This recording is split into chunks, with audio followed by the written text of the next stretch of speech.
Welcome to Mental Health Monday. My name is Mick Coyle. Coming up on the programme this week. So with even less volunteers, we were taking the same amount of calls, which is incredible. And it was great that we were able to get volunteers recognised as key workers so that they could get to their branches to be able to do that. And I don't know how many people pick up the phone, dial half the number, and then put the phone down again thinking, is that right? Am I doing the right thing? What will happen?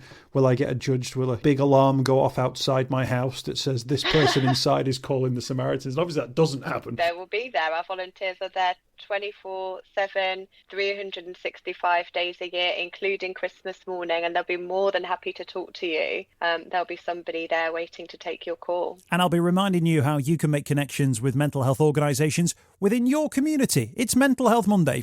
Mental Health Monday with Mick Coyle. Tackling the stigma. Hey everyone, Mick Coyle here. Welcome to another edition of Mental Health Monday. And a couple more to go before the big day. Christmas Day is very much on the horizon. So what I'll do, I'll make sure we've got an episode this week and a podcast for next week. Then we'll be heading into the Christmas period. And now I'm going to be away for a little bit of time there, back in the new year as well. So I do my best to try not to leave too many gaps in your podcast feed when it comes to Mental Health Monday, but maybe an opportunity to catch up on some previous episodes, ones you've not maybe listened to yet, but more great content to come throughout 2021. Thanks for joining us today. And thanks to everybody who's sharing on social media they're listening to Mental Health Monday. Hashtag Mental Health Monday. If you can jump on board, you can tag me as well in that if you want to on Twitter and on Facebook. Really important conversation this week with a team from the Samaritans. So Dr. Liz Scowcroft is their head of research, and Liz has been looking at the calls that they've been receiving to the Samaritans over the course of 2020. 1.2 million calls received at the Samaritans, calls and emails, I might say, during that period of time from the pandemic getting underway, lockdown, all the way through to Christmas. Now, on Christmas last year alone, Christmas Day, they took 10,000 calls, and I'm once again expecting a similar number. But they're very keen to say at the Samaritans that the phone lines are there to be answered and the emails will be responded to at 24/7. So whenever you get in contact with the Samaritans, the aim is for someone to be there to speak to you. So 116123 is the number you might be needing over the festive period. Maybe it's not for you, but it's for someone you know. Maybe it's something you want to share on social media, that service is available throughout Christmas. 116123 is the number. It's been a really busy time for the Samaritans, so great to get a little bit of time to spend with Dr. Liz Scowcroft, their head of research. And I started off by talking about the fact that given everything that everyone's been through in 2020, the Samaritans and their volunteers, incredible volunteers, were very well placed to get a real sense of where our head is at as a nation at the moment. Yeah, you're right. Our volunteers do really get a different perspective on what's happening across the nation. So our volunteers have been working throughout this period, as usual, since March. 24 hours a day, every day. That's not changed at all during the pandemic. In the 6 months since the restrictions began, we've provided support more than 1.2 million times. That's the amount of times someone's answered the phone or responded to an email from someone who's struggling to cope. And of those conversations, 1 in 5 are where people are specifically concerned about COVID in some way. Although our volunteers do say that it really has affected everybody, of course. That's just where people are specifically talking about their concerns related to either the virus itself or to lockdown restrictions and things that directly have an impact on them or their loved ones. And the main kind of concerns that come out when people talk about COVID is isolation, as you would imagine, mental ill health, family and unemployment. They're really at the top of the list for people who are concerned about this during that time. The conversations I've been having in regard to mental health for many years now have focused seemingly more and more on the issue of isolation. And that was before lockdown. It was isolation, isolation in a full room of people in some circumstances. But isolation has been so profound an issue this year. It's no surprise, is it, that we've been sort of jolted into sort of a different way of thinking about how we interact socially and where we see our place within a community or a group of friends or colleagues. Yeah, absolutely. It's taken a whole new meaning, hasn't it? It's taken a whole new strand in our lives. And when you isolate people physically and mentally, they come hand in hand, don't they? When you are isolating and not able to get to loved ones, you're also stripping people away from their usual sources of support, whether that's just from peers, friends, families, but also in relation to mental health. Support services haven't been available as usual throughout that whole time. Of course, there was lots of work done earlier in the year to make sure mental health services were available for people, but it hasn't been the same. And people's coping mechanisms are just stripped away from them when people feel isolated. And that sense of loneliness, even if you're on a Zoom call with a million people, you're still going to feel that. It's still a very different feeling, as you say, like being in a room with a load of people and still feeling isolated. That's just exacerbated. You mentioned the 1.2 million calls, emails, people reaching out to the Samaritans. Just in terms of a scale for that one, Liz, where would that sit in compared to figures from the previous year, the year before? Would that be an increase? It's around the same that we receive year on year, which is great because we had less volunteers at the beginning. So with even less volunteers, we were taking the same amount of calls, which is incredible. The volunteers are really crucial, and it was great that we were able to get volunteers recognised as key workers so that they could get to their branches to be able to do that. And as we move into sort of this festive period, I know it's been, a particularly busy time. I think last year, something like a 250,000 calls over the month of December. We're only just sort of into December at the moment, and that the main festivities haven't really kicked off. Would you be expecting to be at similar numbers once again for this year?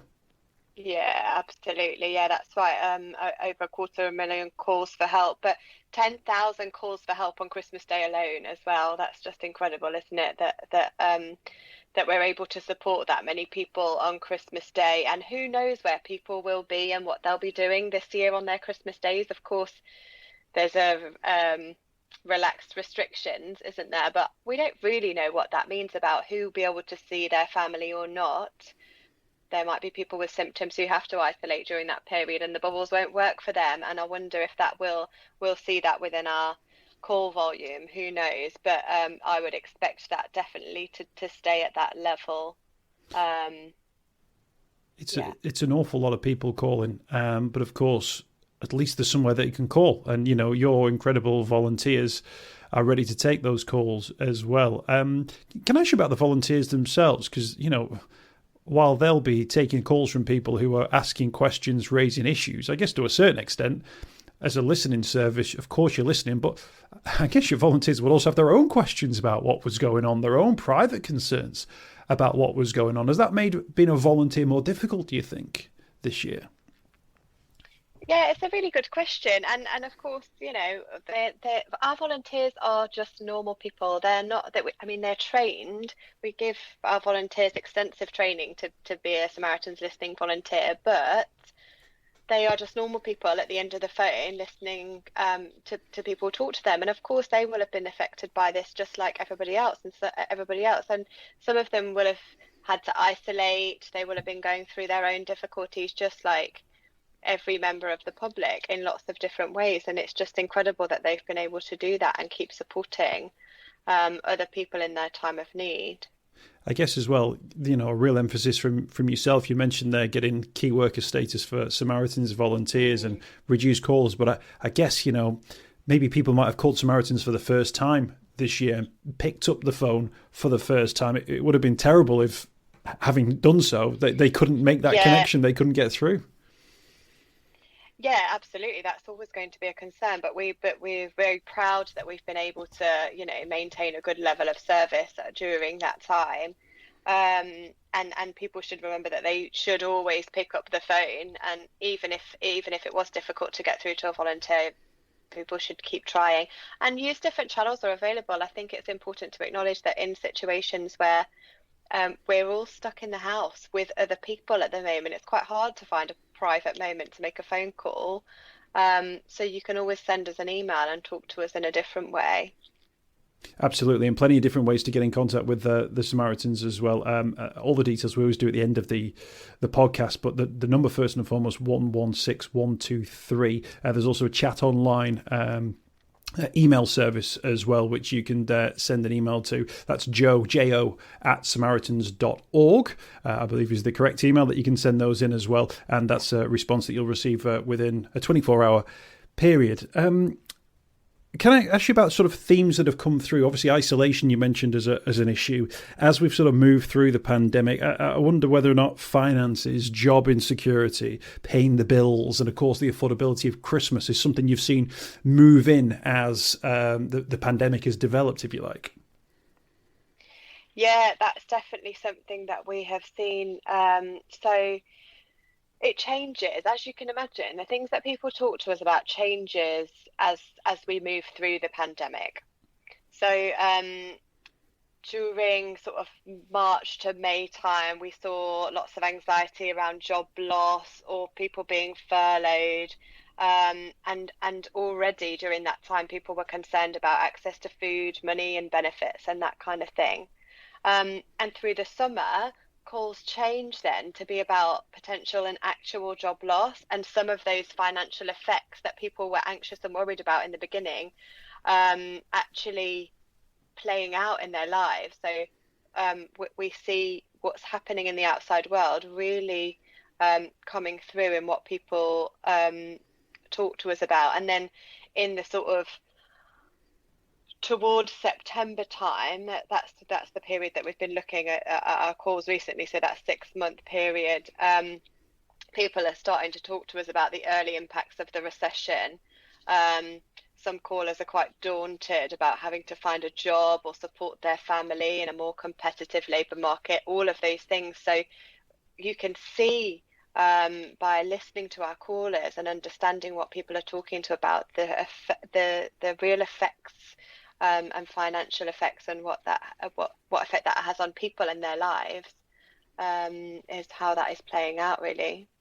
Yeah, and it must have been incredibly sort of disconcerting the way that sort of the news panned out, that we were in lockdown and then it felt like it was going to be for a brief period of time and it ended up being months on end.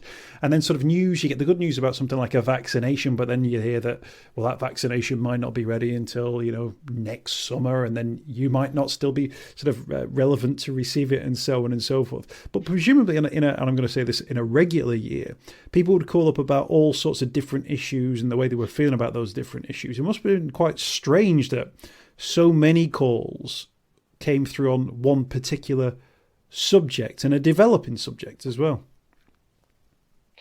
Yeah, absolutely. And at some point we started tracking how many calls we were receiving about this thing. But I think what's been really clear is, as I said, 1 in 5 of our calls are specifically logged as being related to COVID, but our volunteers tell us that everything is really related to that, and the patterns that people call change in relation to that, but our top concerns remain the top concerns. So often our concerns are about our callers' concerns are about mental health, as you can imagine, loneliness, and financial difficulties and that kind of thing. But we are seeing that some of the calls related to COVID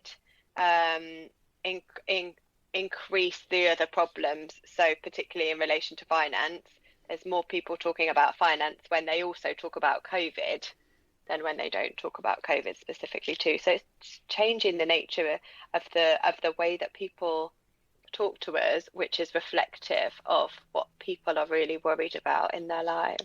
And anecdotally, Liz, in terms of the feedback you've received, have the conversations that have taken place with Samaritans volunteers helped people, both in terms of potential signposting or talking through some of those issues? What are those things that you've been hearing from people in regard to almost the feedback that they give the service? Yeah, we do. We don't necessarily collect standard feedback all the time about whether the calls have helped them, because we focus on that in the moment support. But volunteers always are telling us how it's really nice to hear from callers who are grateful, and they say that they give them the opportunity and that person to listen that isn't always there. We've conducted research in the past to do with our services, which I think is just as relevant now as it always has been. And people say that Samaritans and talking to a Samaritans volunteer can often be that lifeline, that listening ear that you just can't get anywhere else. When you really need it, you can pick up the phone and you can talk and you can vent and you can alleviate some of those concerns and those worries. Yeah, people definitely describe our service as that lifeline to them, and I think now more than ever that's going to be relevant. If there are people who on Christmas morning are thinking, I actually need to speak to someone now, but surely no one will answer the phone on Christmas Day, what would you say to them? That's not true. They will be there. Our volunteers are there 24/7, 365 days a year, including Christmas morning, and they'll be more than happy to talk to you. There'll be somebody there waiting to take your call. And in terms of how sort of things pan out for 2021, of course, you're taking the calls that are very much in the moment. But I think it's quite clear, isn't it, in terms of the job insecurity, we're about to go into all this Brexit nonsense, whatever, that kicks in as well, that the issues of 2020 won't end on December the 31st. And actually, it may well be that people only start to think, I need to speak to someone about this in, January, February, March, April. Is that a fair reflection of how people maybe sometimes take a while to deal with something in their head before they reach out for support? Yeah, absolutely. I think people do, because it takes a little while to process the stuff that's going on around you and how that's affected you, and it will affect different people at different times. So we're not all affected by COVID in the same way, are we? It has a different impact on different individuals and different groups of people. And for some people, they might have been fine all the way up until now, and next week or next month they might be struggling, or they might not struggle at all. And this is definitely not a short-term problem, and we will, as Samaritans, continue to be there for people, all the time, of course, throughout the next year, throughout the next years. But it's really important, I think, for people to understand that we're not just a crisis service. We're not just there when you've got no other options, you don't know where else to go, you've tried everything else. Of course, we're there at that point, but we're not just there at that point. And we would really encourage people to reach out before they are really struggling, and when they just want someone to talk to. That's really important for us, to just not wait until it gets really bad. And I think that applies to people talking to us as a helpline, but also talking to each other. If you're struggling, if things are feeling difficult, just reaching out and talking to somebody. Doesn't have to be professional. It doesn't have to be volunteers on a helpline. It doesn't have to be your family. It could be your friend, whoever it is that you feel comfortable with. Talk to them, and talk to them before it gets too bad. And if you do get to the point where you feel it's too bad, even more important to reach out then too. Absolutely. Great advice from Liz Scowcroft. We've got with us Head of Research at the Samaritans, 116123, and of course all the details I mentioned at the end of the podcast as well, if you want to reach out. But of course it might not be for you, it might be for someone you love, care about. Maybe it's something you want to put on your social media to let people know that the service is there. And there's a phrase that I keep hearing, Liz, about in these uncertain times, and in a year, particularly like a year like this, that we keep sort of throwing out there, and I see it on TV, it's on adverts and so on and so forth, and it's true, because it has been a year like no other as well. But I do wonder, particularly heading into something like Christmas now, how that actually manifests itself, because I think people kept saying, Christmas will be the same, but it might be a little bit different. And then a lot of people will think, well, either Christmas is either Christmas or it's not Christmas. And I think there's that thing where suddenly, December the 25th is coming, but are you doing the big family thing, as you mentioned before? Are you going to go and get the Christmas tree? Do you have money for the presents? Maybe you're going to have to host Christmas dinner. Maybe, family and friends won't be able to come round this year as well. And I just wonder whether or not there's a risk that over the next sort of 10 days or so, that people will have to suddenly find answers to all of those questions in a very short space of time. And I just wonder and worry that maybe that might be a moment of crisis for some people who may actually think, yeah, I've done all right so far, but suddenly the deliverance of Christmas in uncertain times may well be an issue too many for some.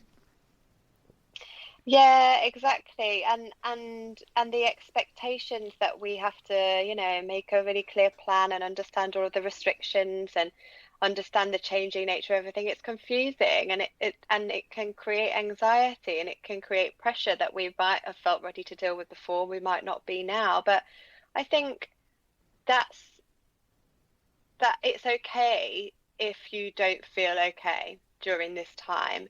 And we have to be really mindful of each other and ourselves. So making sure that we understand that people are going through different experiences and are going to have different needs, and to be nice to each other and compassionate and understanding of one another's circumstances, and ourselves, giving ourselves a little bit of kindness and compassion, and letting ourselves off the hook if we don't really know what we're doing and we're struggling and we're flailing around, and we need to reach out for some support and say, you know what, I'm struggling, this is difficult.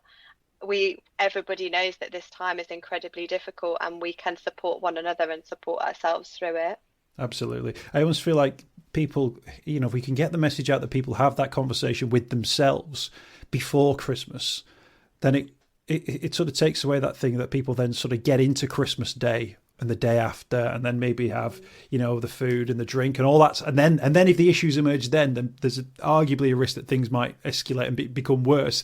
I just wonder if we almost need a period of time before Christmas where we almost set ourselves and go, okay, Christmas is going to look like this.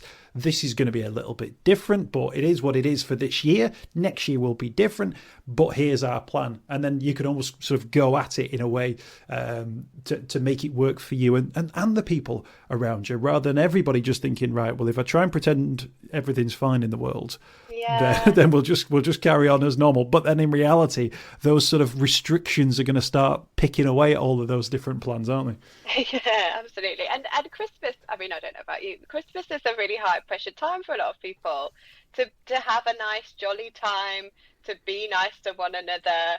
Christmas Day can often be quite tense and difficult because you're so bothered about being nice and jolly.